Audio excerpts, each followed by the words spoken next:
Okay, fellas, this here is a follow-up to the video I did yesterday, titled Need Some Help, Fellas. And that was about this carburetor off the Chevelle with the high idle issue. First off, I want to thank HO Motorsports for making me like a video response about this. Very helpful, useful information, Anthony. I really appreciate that. And I also want to thank all the other fellas that gave me lots of comments and information as well. You guys are awesome. I really mean that. So there's been a lot of questions, and I'm going to try to fill you all in the best I can. Alright, now the first carburetor I'm going to show you is the one I'm using on the car, and this here is the numbers off of it.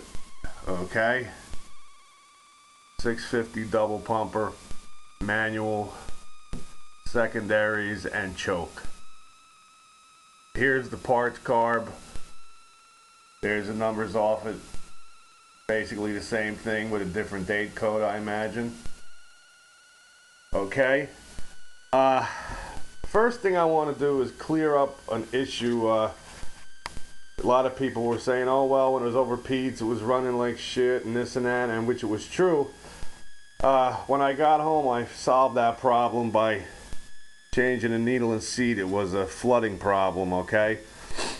And once I changed those out, it went away, and the car's been running great. It starts right up and it runs great.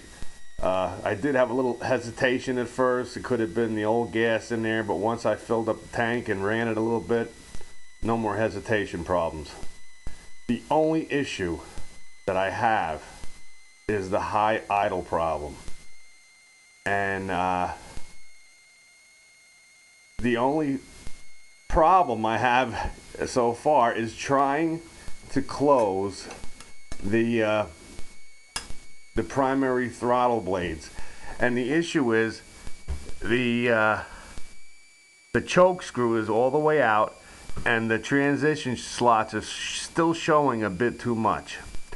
The secondaries I was able to adjust, and that issue will be solved. Okay, now one other fella told me to loosen up the throttle blades and try to move them, but that doesn't do anything. They don't move along the shaft, you know, that way, because they're slotted. Okay, so that doesn't do anything. So what I'm going to do here at this point is I'm going to change out the little gaskets that run along the sides of the idle mixture screws on both sides, these little guys. Okay, and I reset the secondary blades, and I changed out the metering block to the one with the vacuum advance port, which I needed so desperately. Underneath, I was missing these two screws, so I took them out of this one here, out of the base plate, and put them in here.